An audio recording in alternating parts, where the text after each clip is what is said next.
That mother. What's up? Dan left me on red. That dude is late, and he left me on red. I don't know what that means. It means he saw my message, and he saw my message like an hour ago and didn't send anything back, which is bad because my message was about how is he getting here from the airport. Wait, so is he running late? I don't think he's in the state. What state is he in? Denial. Well, Horatiu, I'm going to be real with you here, Chief. I see a power vacuum, and Me too. I'm going to go ahead and... Too slow. This feels nice. This feels right. I got notes. There's water. This feels weird, though. I got it. There we go. It's perfect. That does not make it any... That actually... I could just... We're going to have problems. You know what? We're going to put an end to this. We're just going to... We need a third. We need a third person.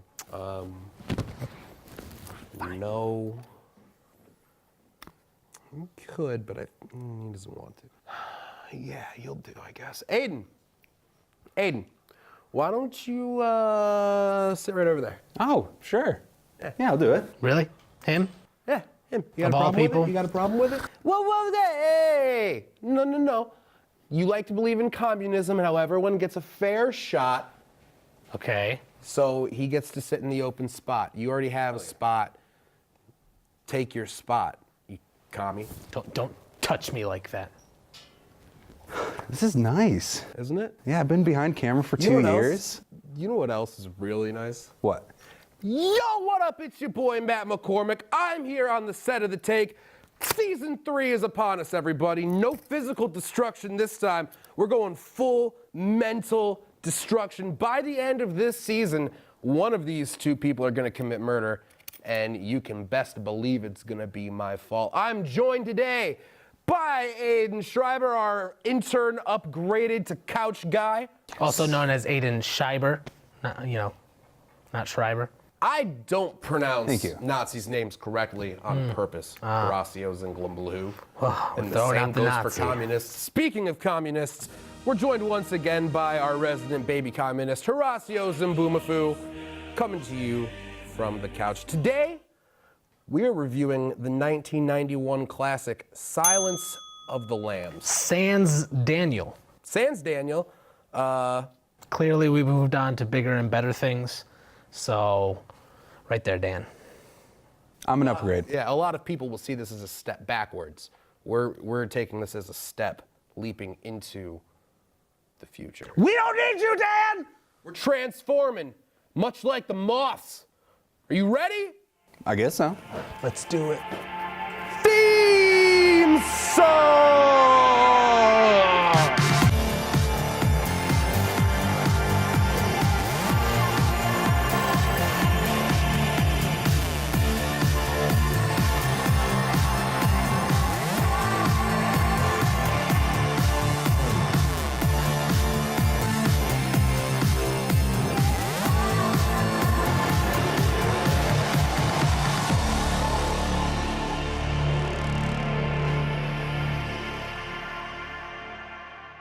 New people go there.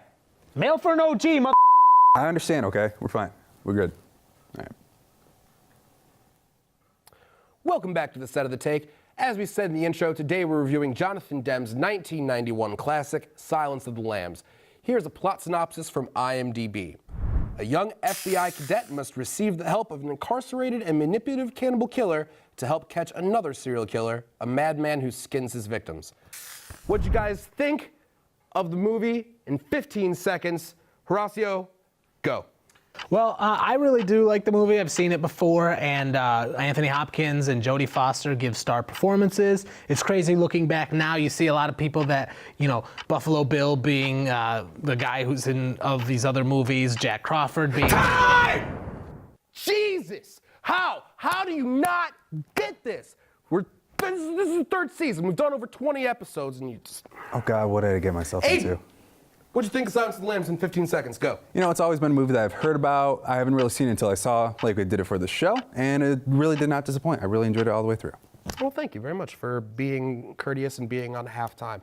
I personally, growing up in the 90s, this is one of those movies that kind of always overhung the topic of conversation when it comes to great movies. And I do feel this, coming out in 1991, kind of set the tone for what 90s cinema would become further. And I definitely think that does come from the performances, and I do think it comes from a lot of the direction and the visual storytelling of it. And I think that this is a great time for a clip. Well, perhaps you'd care to lend us your view on this questionnaire, sir. Oh, no. You were doing fine. You had been courteous and receptive to courtesy. You had established trust with the embarrassing truth about Miggs. And now this ham-handed segue into your questionnaire. It won't do. I'm only asking you to look at this, Doctor. Either you will or you won't. Yeah. Jack Crawford must be very busy indeed if he is recruiting help from the student body. Busy hunting that new one, Buffalo Bill. What a naughty boy he is. Do you know why he's called Buffalo Bill? Please tell me. The newspapers won't say. Well, it started as a bad joke in Kansas City homicide. They said, this one likes to skin his humps. Why do you think he removes their skins, Agent Starling? Throw me with your acumen. It excites him. Most serial killers keep some sort of trophies from their victims. I didn't. No, you ate yours. Wow, what an amazing clip. So great. So coming back to Jonathan Demme, this is probably his most prolific piece of work. He's done other things. He has done other things. Most recently, he's been involved with The Killing on Netflix. Okay. And a lot of Great other show. crime and other pieces of work. Do you guys think that this film kind of set the tone and kind of laid the groundwork for true crime and these kinds of stories being more accepted in society? Because when you do think of 1991, and especially when you think of TV, Yeah. you're thinking of things like NYPD Blue, Right. Law and Order, the start of those things, Cops, for instance. Yes. Yeah. It ushered in a new era, because before Silence of the Lambs, there was a lot of, detective stuff, but nothing ever so gritty and so, realistic as this kind of movie. And it really deals with a lot of adult themes and a lot of adult things that I think prior to Silence of the Lambs, media didn't really touch. I definitely have to agree with that, but I think this is like a direct inspiration for almost every single true crime thing that's coming out. Because you can take True Detective, for example. You get the very big, detective shows and movies nowadays are really psychological, and I think that's a direct influence based off of this. Now, when you guys do say that, a lot of what we're given from the audience does come from the visual side. There aren't a lot of crazy camera tricks. There's no whodunit, pull a rug from under you in the script. Yeah. It's very straightforward, but when you have a lot of visual representation throughout the film, like you do with the moths, and the transformation of what those things kind of represent, you're given a lot of info throughout the movie, which I definitely helps feel like you're playing along with Jodie Foster's character. Exactly. I also think that this is one of the rare crime movies where you aren't sympathizing with the killer, but you're aware of the killer and what his motives are and kind of His intentions are very clear. Exactly. Which makes a great villain, as we can see from almost all really great villains in film. You can understand where they're coming from, but you don't have to agree with it. Yeah. He, much like his moths, is trying to transform into a woman. A beautiful butterfly. Well, moth. But. As opposed to just getting surgery, he's gonna slice their skins off and wear them.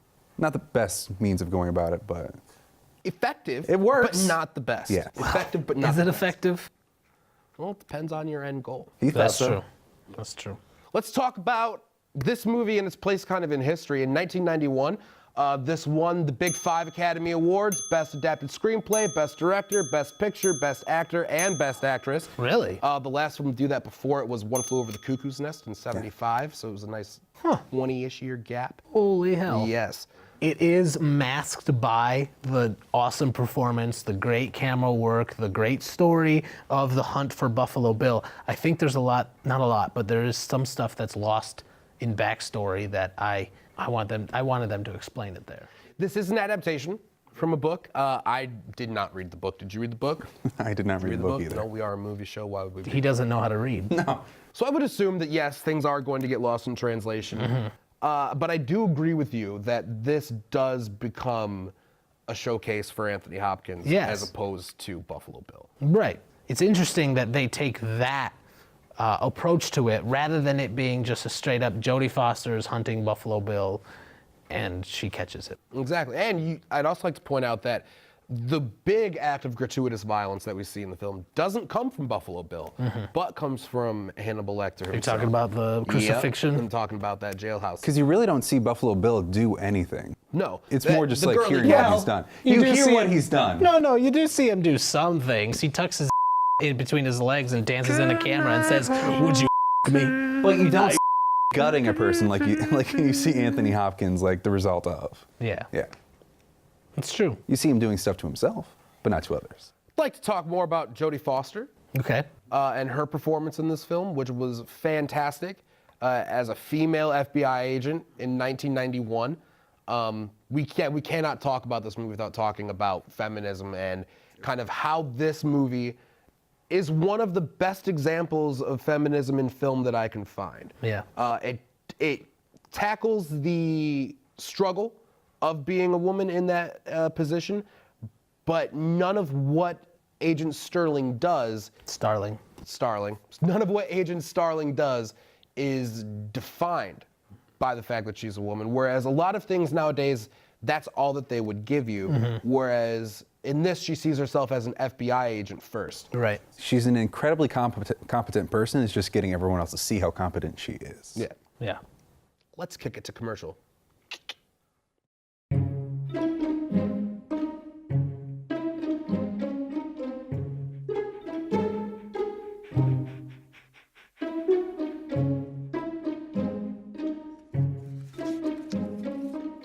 Oh, sweetheart. Can I give you a hand? No thanks, Dad. I got it. Okay. I'm gonna go fix the lamp in your room. You don't have to be perfect to be a perfect parent. There are thousands of children in foster care who will take you just as you are.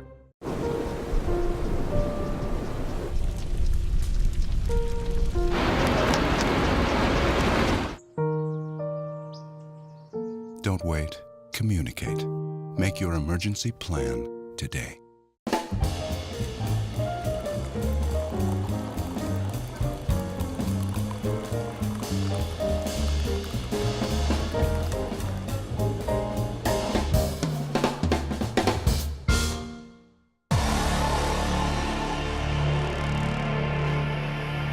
Welcome back to The Take. Back to what we were earlier discussing about Agent Starling. We do have to note that she's going through all this as a cadet. Not even as a full-fledged FBI agent, but as basically an FBI agent in training. Yeah, she doesn't become an FBI agent until like she solves the case. Yeah, at the end of the movie, and it's for someone in that position to be basically handed a very high-profile responsibility is no laughing matter. Especially when your first assignment is to interview an absolutely insane person, completely gone, which was played by Anthony Hopkins, who had a career-defining performance with this role. What did you guys think of Anthony Hopkins? I mean, crazy, dude. He's the creepiest mother in that movie. I mean, he's so scary, and it's subtle. It's very subtle scare. You know, the things that he says, his eyes, the way he like keeps his eyes super open all the time. I don't think he blinks only once the first interview ends. I think that's the first time he blinks in the entire movie. It's so creepy. He's such a creep, and like especially when he's in the jail cell and he murders the two policemen, or at least the one policeman, and he's listening to his tape recorder, blood just all over his chin and mouth, and he's just sitting there just listening to his music like it's a Sunday after church or something. Real creepy, and just his demeanor really like made you feel uncomfortable. And it's weird because like if you've seen Anthony Hopkins in all the movies, you know, since, and then you watch that again, you know, he's this nice old man in all these other movies, and he's a crazy, creepy, person-eating psychopath in his like breakout role, I feel like. Especially when he meets the senator, right before that whole murder in the cop thing. Yep. What he says to that senator, like, and to say that. That would actually, yeah. Cold, looking at someone no emotion. That's an acting masterclass. Yeah, no, well, I've always heard about Anthony Hopkins' performance in this movie, and like being the first time I've actually seen this being for this show, I was like blown away by what he was able to accomplish. Because my previous experience with Anthony Hopkins had been with the show Westworld, where he plays Ford or something like that, and also Transformers. So you have very limited I have Anthony very Hopkins. limited. Those are the Anthony Hopkins movies that you bring up? Transformers? Dude, I didn't say it was good, but he's definitely interesting in that movie. Oh my God. I'm sorry I picked him. Do we have to keep him? Do we have to keep him? For now. Okay. For now. Until you get Dan back. Eventually. Maybe. I'm like flabbergasted right now. Wow. You haven't seen anything else with Anthony Hopkins? He's great in Westworld. You haven't seen anything else? I probably have, but I cannot think of anything. That's like the two latest stuff I've seen with Anthony Hopkins. We're gonna play a quick game here on the take of how much is Aidan embarrassing us today. So he's obviously seen Thor Ragnarok. Oh, yep. Loves that one. So have you seen Bram Stoker's Dracula? Nope. Mission Impossible 2. Really? But no, not in a while. I can't remember him in that movie at all. The Elephant Man. No. Meet Joe Black. No. Mask of Zorro. Nope. Red 2. No. The Wolf Man. Nope. Chaplin, 1992. Nope. Why am I on the show? Amistad. No. Do we need to continue? No, we don't. No. We've thoroughly embarrassed the Swedish youth. Wow. You really just let us down there, buddy. Ted Levine, Buffalo Bill. Yeah. Great performance in this as well. Exactly. I would say. And another one that is like just a nice old man in a lot of stuff that he's in, and he's the psychopathic guy that's tucking his behind his legs and dancing in the front of a mirror. Exactly. Hold on. Do you know about Ted Levine? Let's is play gonna be this bad. game with him. This is gonna be bad. The only movie I've seen him in is Jurassic World: Fallen Kingdom. Me. That climax in the basement does have to be one of the best examples of a climax I've seen in a very long time. A lack of visual information throughout a movie that's been giving you a ton definitely throws you off and definitely adds to the anxiety. And especially with the last shot of him like reaching around like ready to grab. Yeah. Yeah, what did you guys think of that whole sequence? It's a weird departure because nothing that was shot prior to that was point of view. Like everything, I mean, yeah, you could say like the close-ups during the interviews of Anthony Hopkins and of Jodie Foster were like point of view, but like that just kind of changed the movie and made it a little bit more raw and added more of a horror factor, like a scary factor. I thought it was cool. I just don't understand how she escaped him. He had a magnum pointed at the back of her head and he couldn't kill her. It's foreshadowing from earlier, remember? When she's training and he puts that gun to the back of her head and he's like, did you check this? And he's like, no, well, now you're dead. And then that click comes back and she turns around and just... While the movie has, obvious tons of accolades, the one thing I had a problem with was the story. Because just because everything seemed to just happen by happenstance. What do you mean? She discovered Buffalo Bill and had that climax. Like I can kind of, yeah. She stumbled into everything, and it seemed odd that she just visited this house and he happened to be there. Well, that's how you get breaks in police work, man. You do the footwork, you do the canvassing.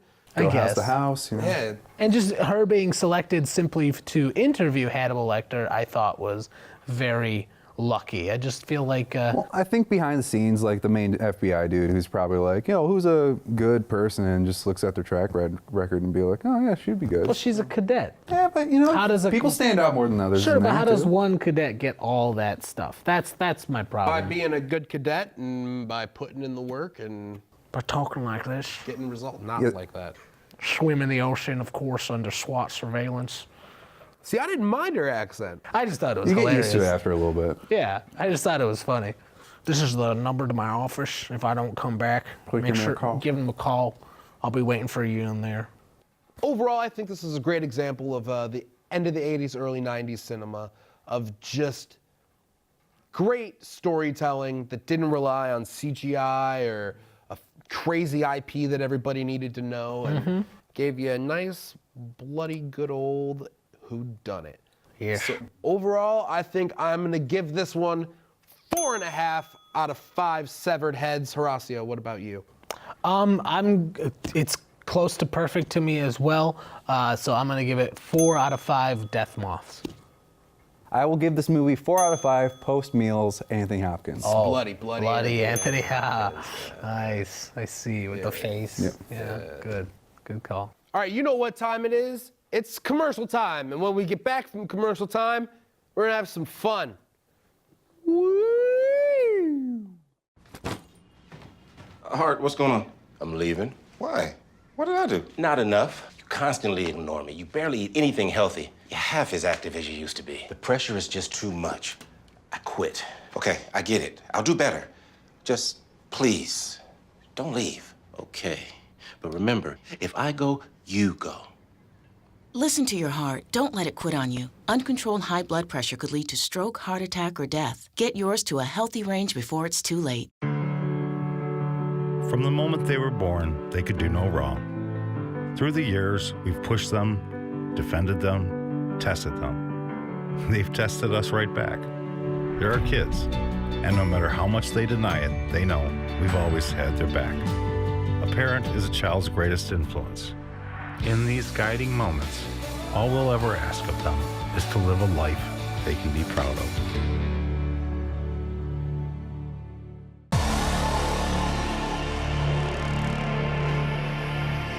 Welcome back to the set of the take. I'm Matt McCormick. You know that. Got a challenge. Ooh. Oh, you're not. How did you prepare for all this? We have a challenge. You must have known Dan wasn't coming back. You Sent me some things. when? While we So were you what? guys are, okay, they're working together. Yeah, I see how In it this is. folder, you have some basic information about a serial killer. Ooh, very official. And if you figure out who that serial killer is, you win the challenge. And if you don't know who that serial killer is, you got to do the Buffalo Bill dance on camera. Right here, right now. Well, all right, I'm ready. All right, Aidan, if you could read off the clues. Now you both have to work together, but I don't expect you to work together. Okay. You got 45 seconds. Do you still want me to read them off? Yeah. Okay. After you read them off, you got 45 All right. seconds. So he is a male, Midwest upbringing, loner and recluse in high school, committed acts of animal abuse in high school, committed first murder at the age of 18, overall 17 acts of murder were committed, was homosexual and all victims were male, acts of cannibalism were committed, was arrested in 1991, 5 months after the release of the film, and was executed in 1994. All right, you got 45 seconds. You may discuss between each other right now. Why would we discuss? Because aren't we like against I don't each know, other? maybe Why you don't we guys can work discuss? Do we together. wanna You don't talk? have to. I mean, I I'll don't talk want to him you. to. I don't I want to work talk with to you him. every I single have day. to talk. Yeah. Why do I have to talk to him now? Horacio originally wrote Jeffrey Dahmer and then scratched it out and then wrote Bundy? Meanwhile, Aidan just wrote Jeff Dahmer. And I would like you to know that the serial killer you were trying to discover was Jeffrey Dahmer. Yeah. So, Horacio, Get up there, man. All right. All right. goodbye, horses. Take that shirt off, boy. There you go. There you go. Would you me?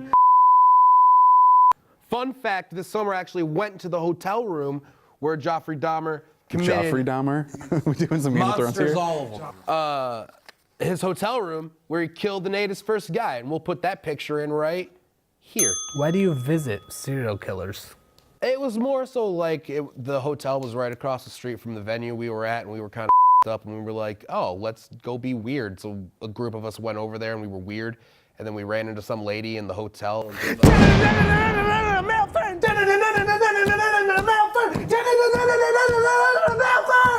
wasn't done with my story. I don't like singing the song. Well, you know, it's the song. It works. We got 4. This one's for Yo Matt. Oh, thanks. Oh, I'm sorry. This one's for Hello Hiroshima, so I assume that's me. Thanks, guys. This one we got an all play. I'll hold on to that. And this one's for Aidan. Hey, Dan. Oh, wait a second. Aidan. Aidan. I'm not the Oh, Dan. originally I think it was But for I am Dan, Aidan. but Dan. All right, Hey. it works. Hey, jokes. All right, so Wait, do we Matt, open these Matt now, or- seems to be going first Yeah, I'm going because he's, It's my show now. selfish. for me. This says, worst directors working today from Brother Brittany. Shane Black. The Predator was Garbage. I hope he has a nice little hiatus after that. I thought you liked Shane I Black. do like Shane Black, but he needs a vacation. Go ahead. I was going to let you go first because you were new, but... you go, and then he goes, and then I'll play. What is this, God dictatorship? Okay, Castro, maybe just control yourself, all right? Hey there, you dictatorship. So, yeah, you know, okay, that's why my family escaped. This is from Jodie Foster's Stolen Lamb. How badly did Matt screw up the show? On a scale of out of 5 whatevers, I don't know. He did like a 3 out of 5 Matt McCormick's on the show. Yeah. So we'll keep him around. It's average. I'll take that. Do I have permission He now? did great. Yes, you. Oh, yeah. Okay, good. You edit the show. How do you not know how to open an envelope? What is your stance on leaving your trash in a movie theater after the show? From Buffalo Brian. Always pick it up. People that work there work hard. Well, semi. And just being a good person, you know? Just pick it. You help old ladies across the street, don't you? No, they can get hit by a car for all I care. Wow. All play! All play! Kazoo. Wow, these are really put together really well. All play. In retrospect, what's your take on the rise and fall of MoviePass and how it affected the industry? Bill, and this is from Bill's Bottle of Lotion. Ew. Oh, it talks. I loved MoviePass. When I had it, I seriously watched movies like 3 times a week. No joke. And then they started doing you can't see multiple movies, and then or the same movie multiple times, and that's when I was like, oh right. And then I just forgot to pay them. It didn't. I don't think it affected things that much.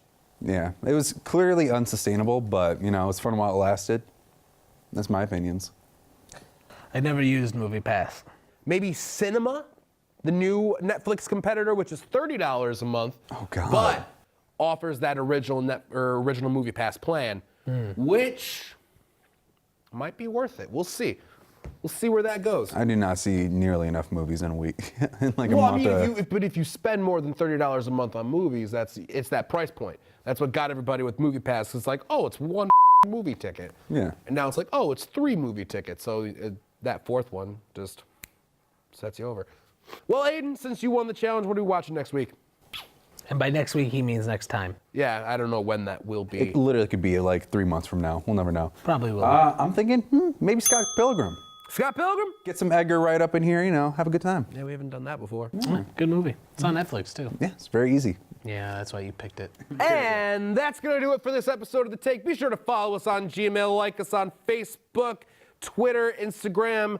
Horacio's on Grindr. No, don't say that. Stop. Grindr. Aiden has his own private Snapchat. Ladies, hit him up for details. This is terrible. You can find us here at Varner 111 sometime. I change it. You can find at my house. 1 out of 5. 1 out of 5 stars. That's going to do it for this episode, everybody. We'll see you Didn't next do well. time. Bye. Dad, come back. Please come back, Dad. Why am I here?